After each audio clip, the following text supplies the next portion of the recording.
Hey guys, welcome back to another video. It's now 2025, so happy new year. Hope you all had a good Christmas and all that stuff. So anyway, got that out of the way. Straight into it. So the coupe is back in the workshop. I've been a busy bee of late. I've not really filmed much, purely because I just wanted to get on with it. So those of you who have ever vlogged know how much time is taken up from filming and editing and just not getting stuff done. So obviously one-man band, you know, if you've got to get something done, you've got to do it yourself. So filming has taken a bit of a back burner recently, mainly just so I can crack on with it. So let's show you, or what we're going to be getting up to is basically the final reassemble before the car can drive out of the workshop under its own steam. So I figured rather than just finishing it or getting the car running, driving, all that kind of stuff, it would be good to at least film the last stretch so you get to sort of see the process. Anyway, I'll show you what I've been up to first. So I've been a busy boy. Let's just grab a torch. So she's up in the workshop, and as you can see, its rear end is back in, which is good. We still haven't painted the quarter. I'm gonna have to sort that out later, but all the seal is done. Everything's cavity wax, so that's mega. Anyway, the underside, I'll show you what I've been up to. So this is where we're up to at the moment. Don't mind the diff, because this is a temporary open diff, which isn't staying in the car, but it's just so I can get the car back on the road or driving. So the factory LSD I'm going to borrow for one of my other cars.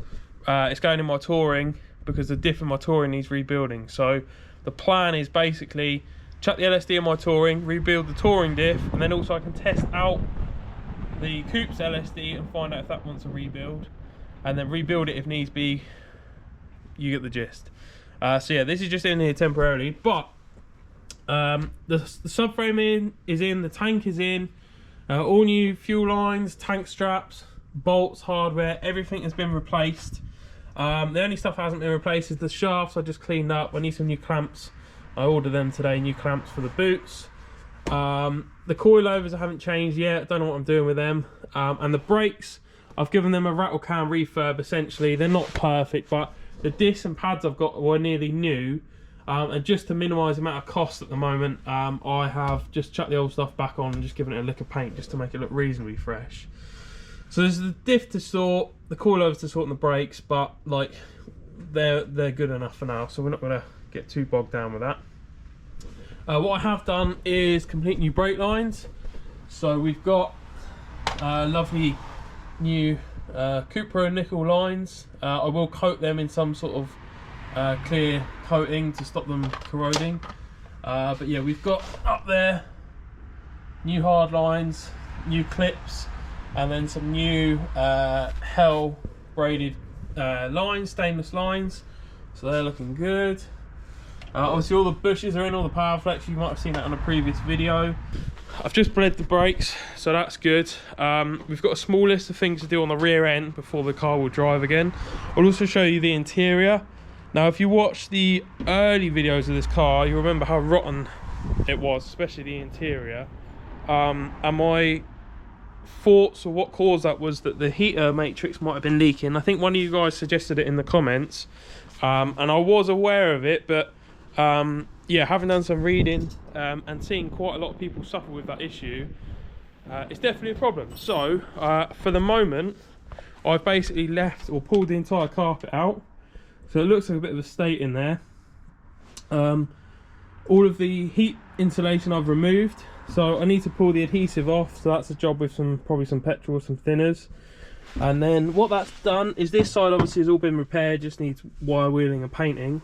This side, we've discovered the rot that we've got.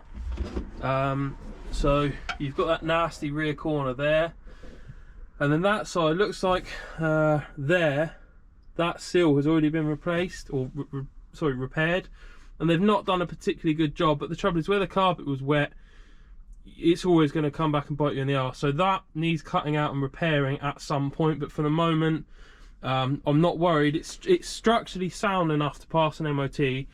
This one isn't, I don't know if that would fail an MOT because I don't think it's within 30 centimetres of a seatbelt mounting point, but would it? Yeah, I guess it's close to the seat, isn't it? So yeah, although that one would pass an MOT, it looks shit, but we'll revisit that at a later date. This one obviously needs chopping out and fresh metal welding in, so we will tend to that in the very near future. Otherwise, most of that side doesn't look quite as bad as what this was. This obviously had a lot of welding.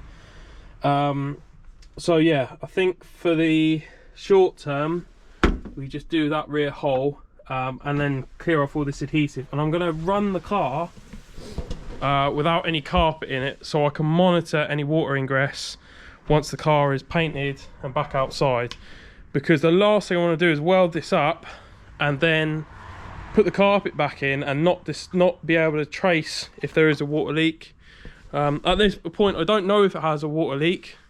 I assume it does, so I think let's just leave the carpet out, just put the front seats back in, we can put the rear bench in, and yeah, we need to take the car outside and see where water comes into the vehicle and then figure out our method of repair depending on what's failed. I suspect it's the heater box seal. If it is, a bit of a pain in the arse, you've got to take the dash out, pull the heat box out, replace the seal, but it's got to be done. So that's that.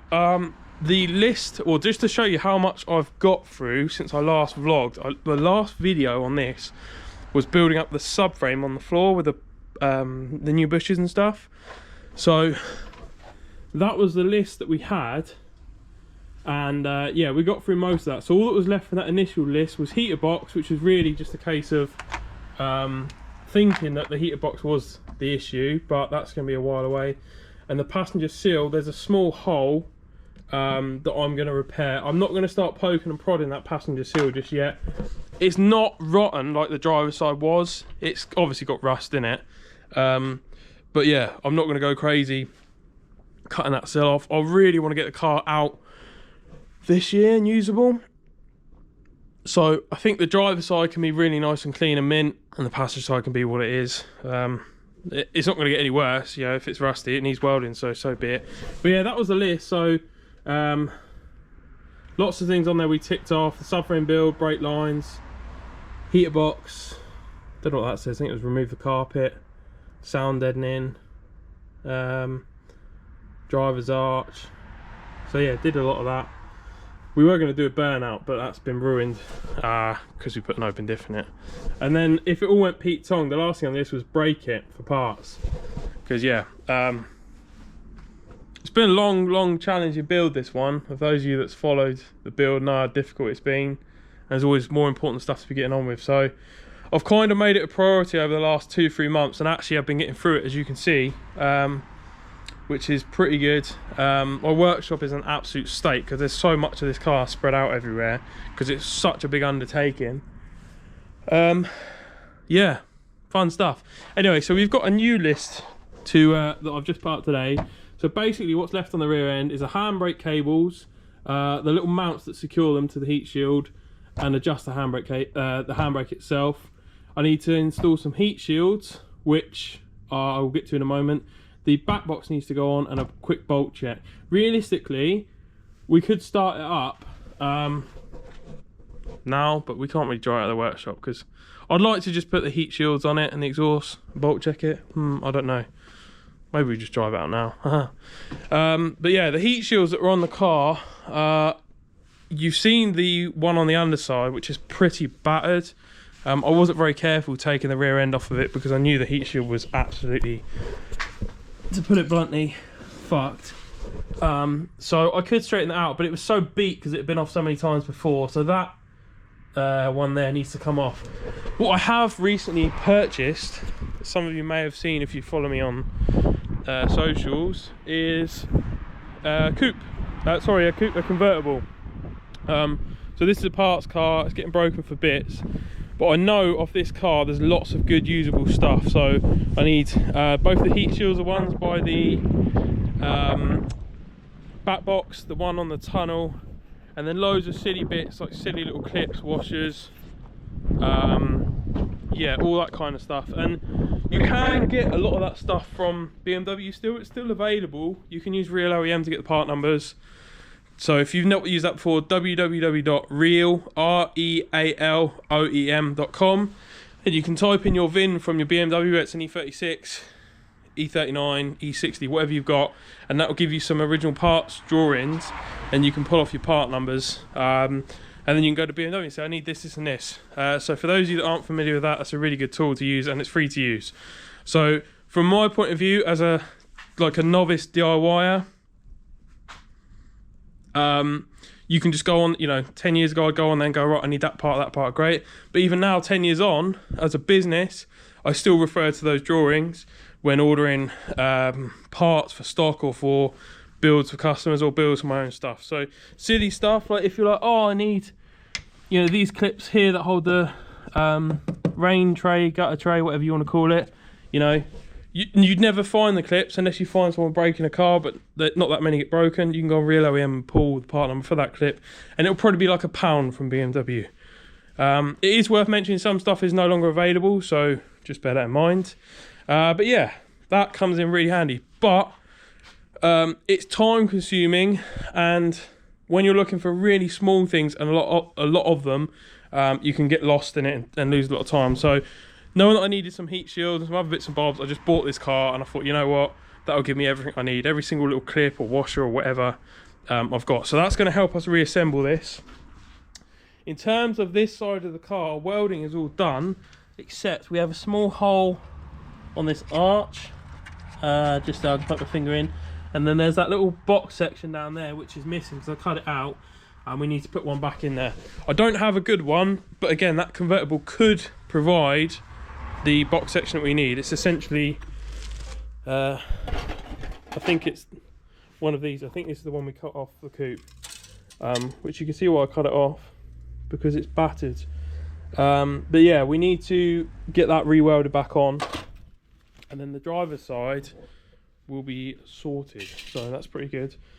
But yeah, so we've still got a lot of jobs to do, there's no denying that, but we've sort of broken the back of the big work, which is good. I think my mate is going to come and help me prep and paint the driver's side of the car. I'd like to repaint the car a different colour longer term, I think, because silver's cool, but it's pretty boring.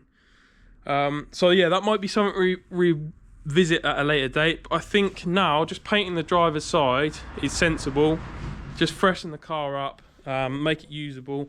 I don't want to be driving around with just primer on that rear arch, because obviously primer's porous and it will rust. It's okay all the time, it's inside dry storage, but yeah, we don't want to be driving that on the road. So we need to get the driver's side of the car painted, so that's probably going to happen in the next, I don't know, 4 to 6 weeks. So really this week, it's literally second week of Jan, I'm just going to smash through those last few jobs that are on the right hand side, and probably do some work on the interior, get the rest of the glue off, get that hole welded up, and then also finish the welding down here. And then yeah, she should run and drive, be mobile. We can put the headlights and bumpers back on, and then get the driver's side painted. And in theory, it should go through an MOT. I can't think there's any other nasties that I've discovered or know that need doing. So yeah, we are potentially on course for early in the, well, probably springtime, maybe, if everything goes right. There is some more underlying issues that still need addressing.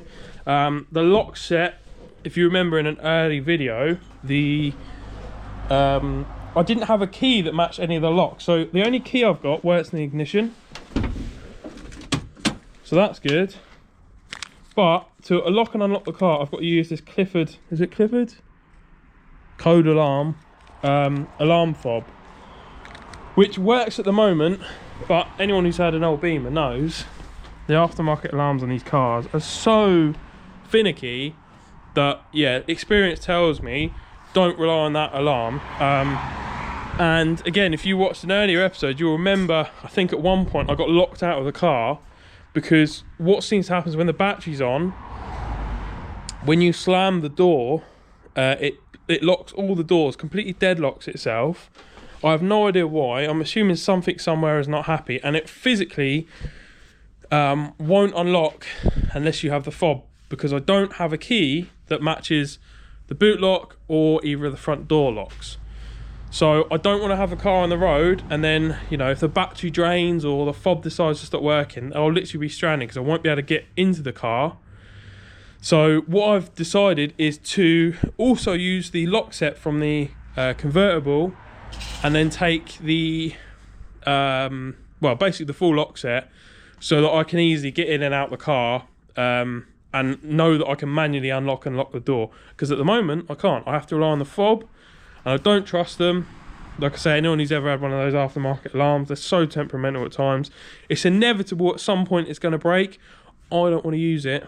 Or I don't want it to break whilst I'm trying to use the car.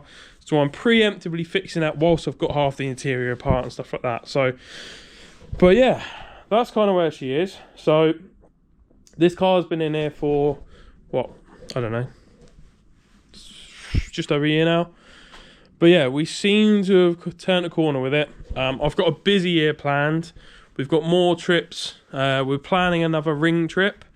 So it's looking like we're going to take the 540 touring for that trip, and that car again, that hasn't been on the road for like 3 years, so that needs some recommissioning. So we're gonna have to get to that at some point, but really I want to get this car, this coupe, back on the road, you know, within the next 6-8 weeks. It's not going to be finished obviously, but it's going to be at a stage where it could be used if I needed to. It'll allow me to sell one of my other cars to free up a bit of funds and space, and yeah, keep the build ticking along, and then we can get on with the 540 because we've got some serious prep to do on that car. So if you've watched the video where I gave you a walkthrough of the spec of the car and, you know, the air ride and stuff that's on it, basically we've got to figure out a braking system because the brakes don't work in it, or the front brakes just will not hold a pedal. You press the pedal and the brakes work, but it just doesn't hold a pedal, so I need to address that. I need to fine tune the fitment. We're probably just going to put the 20-inch Alpinas on it that are on the E38. Tidy up the air ride install because that's still loose in it, and just basically give the car a once over.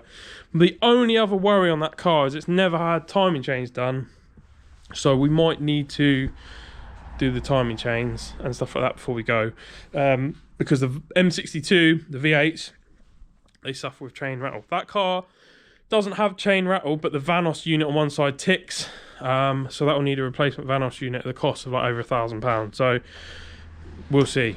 But yeah, anyway, we're getting sidetracked. So I think now let's jump back into ironing out the last few bits on this.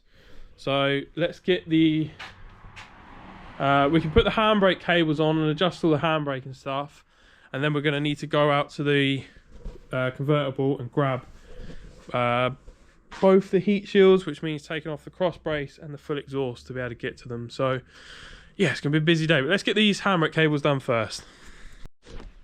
Okay, so to get started with the handbrake cables, the handbrake cables are already on the trailing arms, so that's great.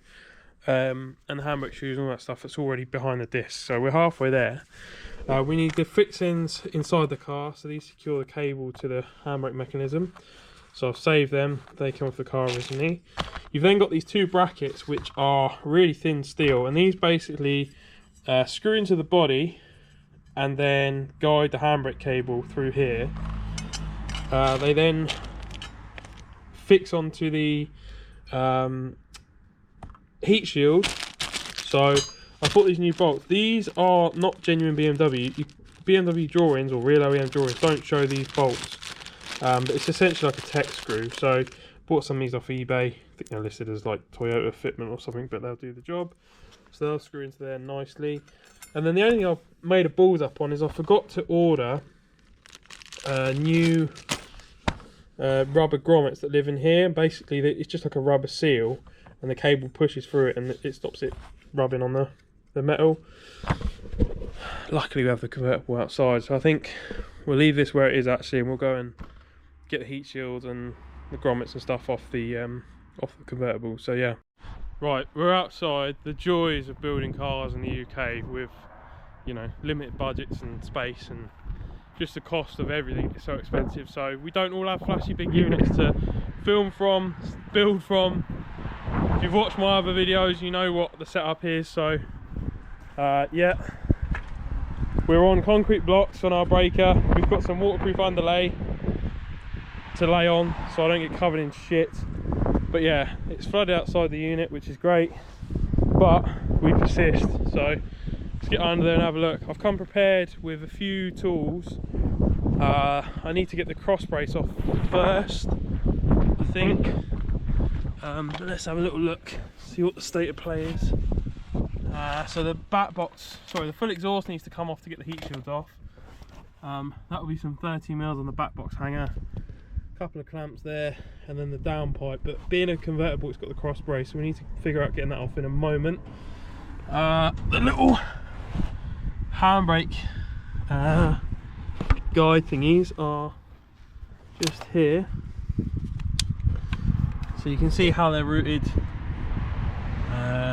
They basically bolt into the body, fixed to the heat shield, and the cable goes through them. These hubs and stuff will all be refurbished, so I'm just going to cut the handbrake cable, so that saves me a bit of time, and I can pull the cable through. And I just need that little rubber grommet there, one on each side. So let's chop that first. A pair of bolt croppers should do the trick. If I can get it in there.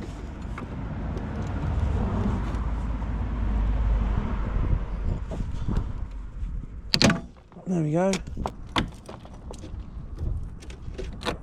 Oh man, everything under this car is crusty as buggery, so try not to eat too much rust. But yeah, little 13mm, and then the mount pulls off. So we need, I can't remember if I ordered those bolts, to be honest. I may not have, so I might need to find some cleaner one of those. Should have some. And then the rubber mount itself, we can just push that through. And you can see why I replaced these. They always look crap, and they're really thin. I mean, by the time you wire wheel them, there's not going to be much left. So I think that they were like 7 or 8 quid a side from BMW, so super cheap. But yeah, first one's off, so let's do the other side. And there we go, there's the second mount off. So the screws that I bought, I had to replace these, and then we'll reuse these, and then yeah, just figure out a solution. To be honest, they're not that bad. They're not that bad, those bolts. They come up the wire wheel, but I'll see if I've got any new ones. So yeah, happy days. Next up, heat shields off. So we have to take the cross brace off and then attack the exhaust. Fun in this. Right, we managed to get our cross brace off at the front, which is mega. So now we just need to separate the exhaust. We're going to take the back box off first, so it's a bit more manageable. So we've got a couple of little 13mm, or I think they're usually 13mm, they look a bit thinner there, and then we can drop the back box from the body as well. There'll be a couple of 13mm up on the body, so let's get some lubage on them.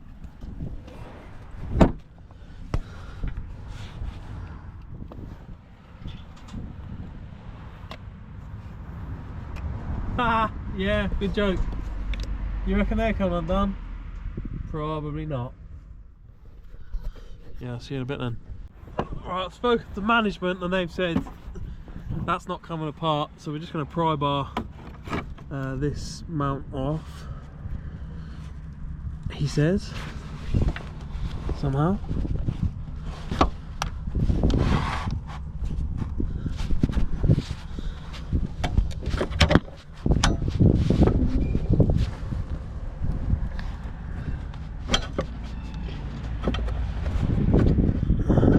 Side free, and then rinse and repeat on this side. Luckily these rubbers are pretty old, so they're quite soft. Voila, so that's the middle mount undone. We've got a gearbox mount up there, but I think let's get the back box semi-loose so it's moving, and then we'll go down the front and fight the downpipe bolts. They're going to be fun, I know it. To get the back box off, there's a few ways to do it, but usually these mounts virtually never come undone or never salvageable, so I'd leave that alone. You can then either undo it, there's a bolt that goes through the rubber mount, which you can, they usually come apart, but access is tricky. Best way is just to smash a 13mm up on that nut onto the body, so each mount has 2, one either side, and then another 2 that side, so that's probably going to be a plan of attack. That is the back box free, so that's got 4 13mm bolts. These love to rot. These aren't actually too bad. You can see a couple of them are pretty shagged. So yeah, we'll keep them to one side. We might need those temporarily because I don't think I've bought them for the coupe yet, so we might need to reuse them. So I can't remember what the ones on the coupe were like. I think they were shot. So yeah, a couple of them might help us out. But yeah, that's the back box now free. So now the fun part, down to the front of the car, and undo the manifold, the downpipe bolts, and then the gearbox bracket. Gearbox bracket's a piece of piss, but the downpipe bolts might be a challenge because they probably haven't moved in what, 10 years? Well, longer than that. Right, desperate times here, trying not to go for a swim. Thankfully I've got this waterproof underlay, so we'll test out the waterproof capabilities in just a moment.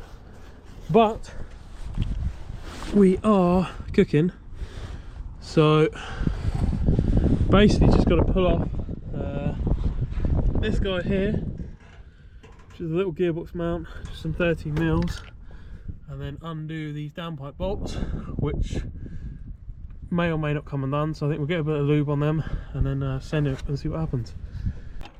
Hopefully she plays ball.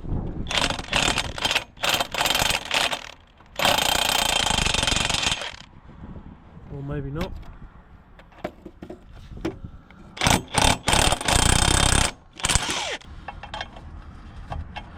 Right, I think we have to hammer these on because the bolts are between a 14 and a 15mm. So going to get my hammer, smash them on, and hopefully they come off with a 14mm.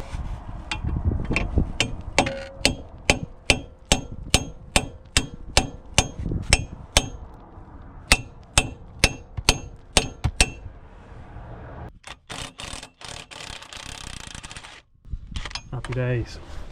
So rinse and repeat that 6 times, and also now I need to get that out of there, but just E36 stuff.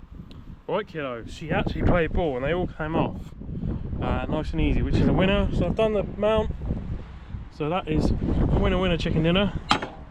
So she's going to fall off. There we go, that's the front off.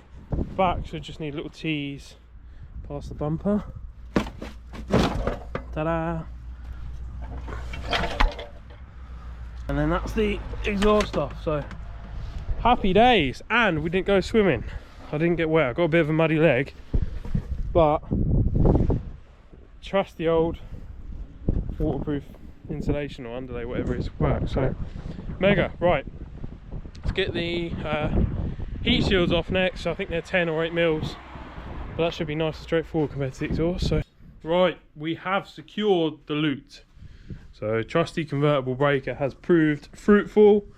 So we've got our mounts for the handbrake cables, you know, the rubbers and stuff, you've seen those already. And then the heat shields, there they are. They were quite straightforward to get off. They're not perfect. They're going to need some small repairs because the holes are still blown through. Virtually every heat shield that's 25 years old looks like this. So yeah, but the main thing is it's still structurally sound, whereas the one on the car is absolutely shot. So it was beat before I removed it, and then when I took the rear end out, because I knew it was so bad, I just really didn't bother. I was going to buy new, but these are good enough that we can repurpose these. I think these are still available from the dealer. I can't remember how much they are. I would imagine you're going to pay about 100 quid for the pair. You could, if it was like a mint concours car, it's probably where you'd buy one, but like my car is not going to be mint. You've seen the amount of welding it's had, so it's just going to be a good restored car. So this seems like a good place to save 100 quid. So we'll repurpose these. We'll have to repair some of the holes. That's fine. It's a nice quick job, and we've managed to save some of the fixings, so we can get them on the car today. Ideally, I'd like to replace some of these, but they'll do for now. Lets me get it back on the car, and then at a later date, if I want to swap them out, then I can do. They're cheap enough from BMW. I just haven't ordered them. So yeah, we can get the heat shields on, get the handbrake cables on, just the handbrake shoes, and then yeah, basically just the back box and fit the wheels. Right then, we've done a quick little refurb. So there's the old ones. We've nabbed off the rubber bungs, swapped them over, so it's both sides done. I have new fixings that hold it to the heat shield, so we've loosely put them in. The bolts that hold the bracket to the chassis, I didn't buy new, so I've done a quick rattle cam refurb. not perfect, but they look presentable enough. The bolt itself is actually sound, just a bit surface rusty, but that'll be fine. So yeah, we can now slip them onto the vehicle along with the handbrake cables and heat shield. So let's get to it. So I've just smashed on the handbrake mounts and hardware. So they are fixed to the body, looking good. Handbrake cables routed, popped into the body. I had a little bit of grease where it just meets the body because I do like to season there and then clip that into the tank. So we've done that on both sides. I'm now busy adjusting the handbrake.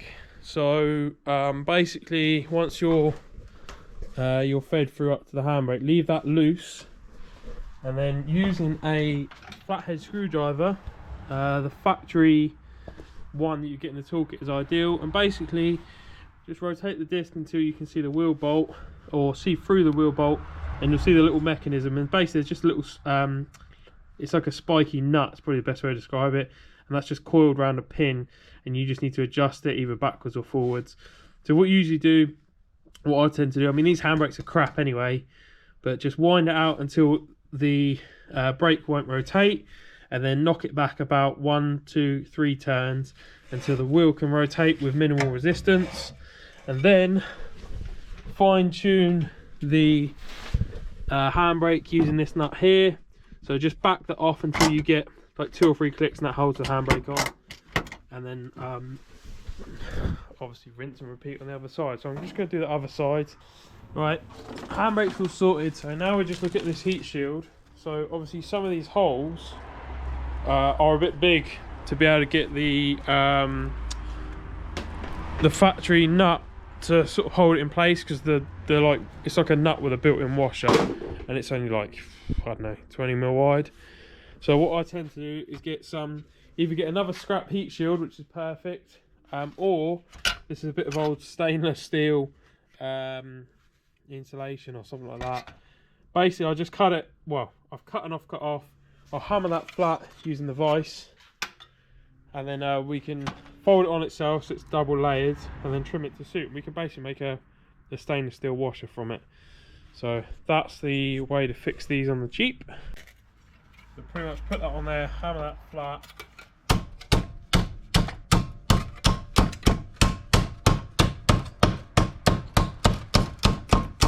Now size wise, they only need to be as big as the hole you're covering, so don't go too massive.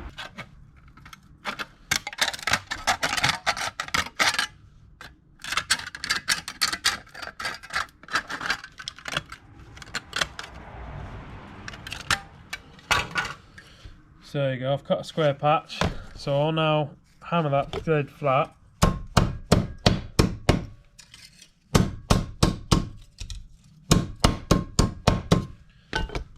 And then fold it over on itself,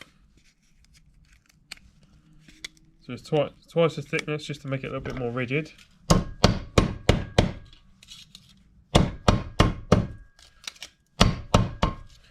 We're then left with that,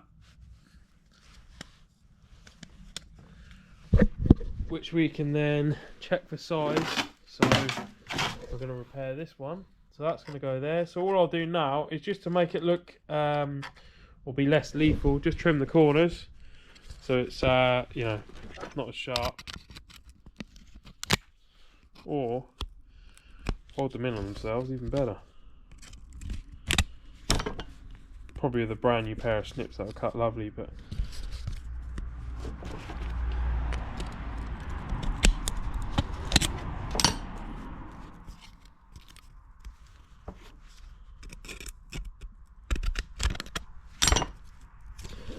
there we go, fold it in, and then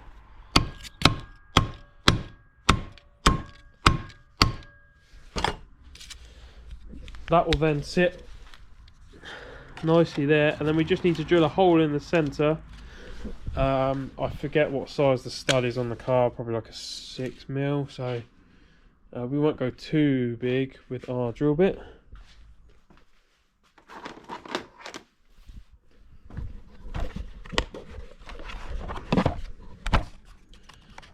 So I reckon if we go with a 8mm hole straight through the middle of there, that'll be good. There we go, that's with the hole made. So that will literally sit over there and allow us to bolt that. So we need to make small one for there, small one for there. That end one might not be repairable because of how far we've lost the whole end of it, so we'll probably forget about that. But we can do a couple more for these two. Right, we are cooking. So there's our 3 little plates. 1, 2, 3. So I mean, they look a bit crude, but they do a really good job, to be honest, and they cost nothing, so we like that. So we can start to get that pieced up into place.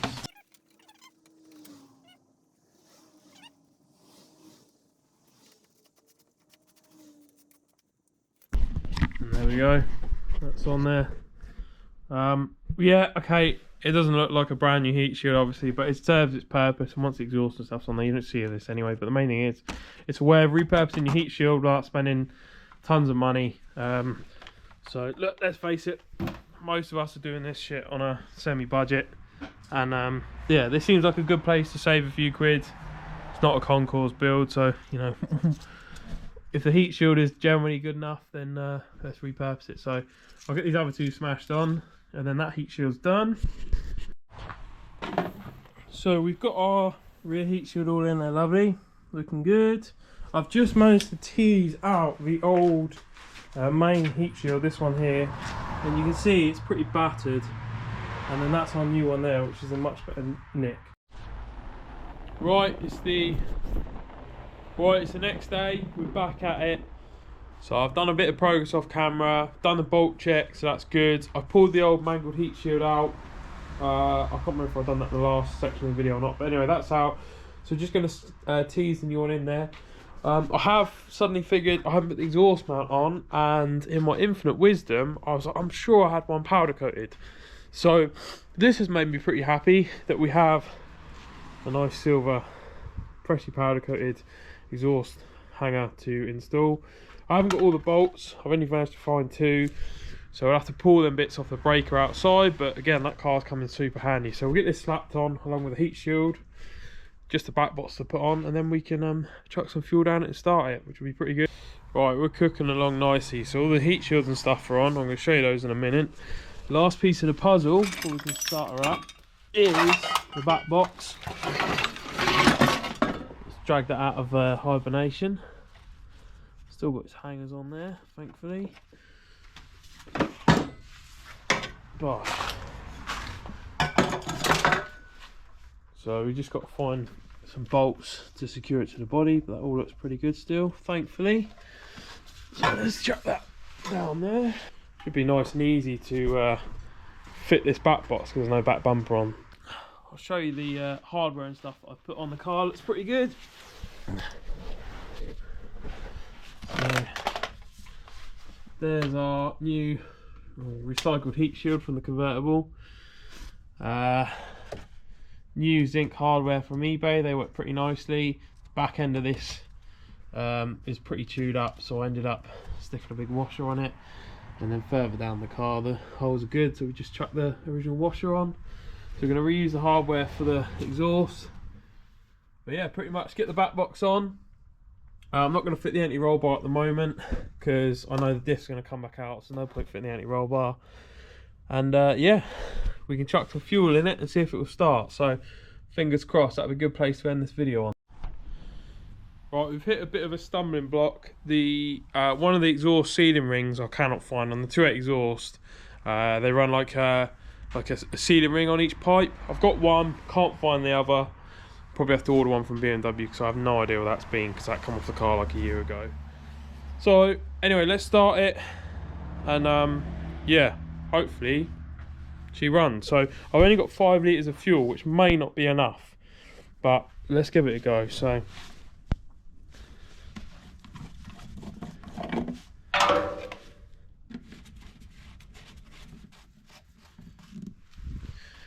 hopefully we don't have any issues. Obviously there's still plenty of stuff to do on the car, but it would be nice for my own sanity to hear this thing run, test out the rear brakes, make sure they're working, and make sure the you know, diff and whatnot is happy. Right, GoPro's happy there. Hopefully we don't have any leaks.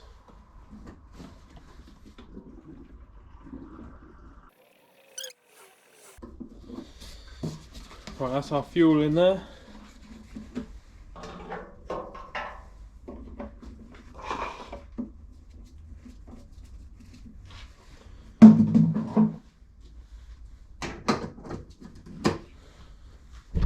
So I've not got a battery on it, but I've got my jump pack, so should be fine to start it. Check there's nothing on the battery half, so that's good. Right, moment of truth. I'm actually pretty nervous because, you know, I've had everything off the car and it's been a while.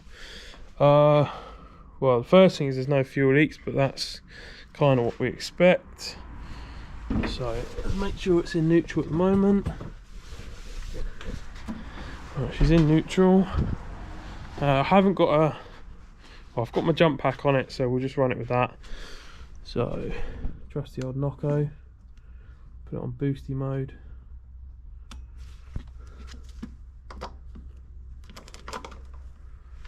Right, that's on. I think we will just want to check that we can hear the fuel pump prime. Yep. Right, let's hit it start.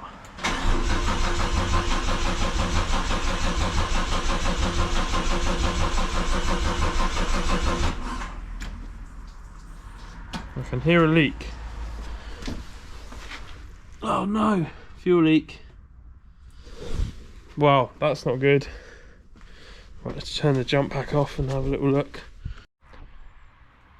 Right, we're back peaks. It's the next day, it's 9th of January, so it's actually my birthday. So, yeah, it'd be really cool if the car runs. This morning, I've done some other bits and pieces, put the fuel flap back on, a few other little trinkets underneath that needed addressing. So that's all sorted. So, I've had these two covers off. The bolts on that side, or the screws are rotten as hell, which is fun. No leaks on that side. Then I pulled this side and I found some fuel on the top of there. So I'm guessing it's just the feed line that's been leaking, which is the perfect line to leak, if any, because it's the easiest one to get at. So I've just nipped that up. Now we have no leakage. So potentially she should start. So let's see what happens.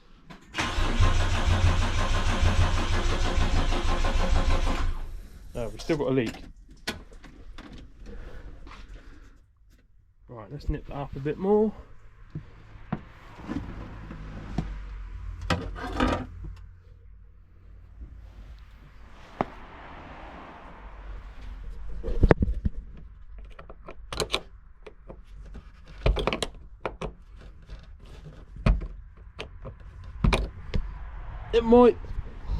It might be that there's a kink in the line, hopefully not. It's still leaking. So I've nipped that up and it still seems to leak, so I think I'm going to pull that line off and just check the housing and the line for splits. It might be that as I've cut the line, I've caught it with a blade and put a nick in it or something like that. So let's get that whipped off and see what happens. Right, I've taken that off, checked it over. There's no cracks or damage or anything silly, so I'm always a little bit careful not to over tighten those clips, because the plastic on the fuel pump housing is very brittle. So I'm always wary not to snap the nipple off the fuel pump. Anyway, that's tightened up, so let's see. Oh, it's still leaking. Huh.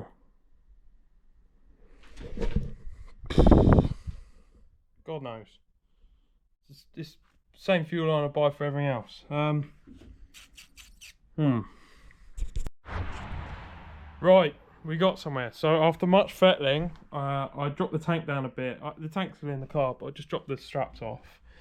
And one of the lines that runs over the top of the tank, one of the Jubilee clips I'd used was deformed. So no matter how much you tighten it or play with it, it was never going to work. So I've replaced the Jubilee. It was the feed line, but where it joins under here. So let's see. I can't run it for long because there's loads of fuel under the car and stuff. But we seem to have no leaks.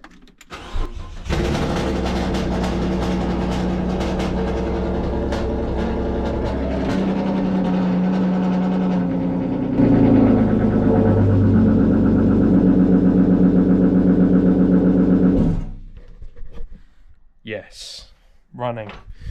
Happy days. Right, now I can clear up my huge mess, put the tank straps back in.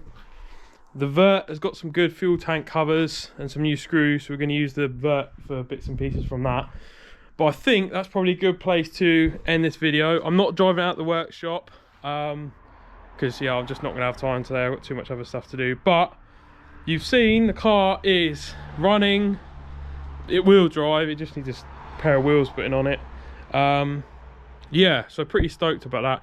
I've got quite a lot of stuff lined up this year, so I don't know how far we're going to get with the car. One of my good mates is going to come and help me paint the driver's side of the car. I think longer term I'd like to change the colour of the car, but just to get the car rolling and so the car can live outside, I need to get this quarter painted. So yeah, it's a final little bit of reassembly, get the bumpers on, put the wheels on, and then yeah, get it painted. So I don't know when the next video on this car will be. I've still got some rust repairs and stuff to do on it, but I don't think there's much point in filming any of that because most of it you've seen in some of the other videos that I've done. So I think this is kind of like not a done video because obviously there's a long way to go, but probably the next time you see this, it'll either be when we paint it, or at least paint the driver's side, or when I go for an MOT or something like that.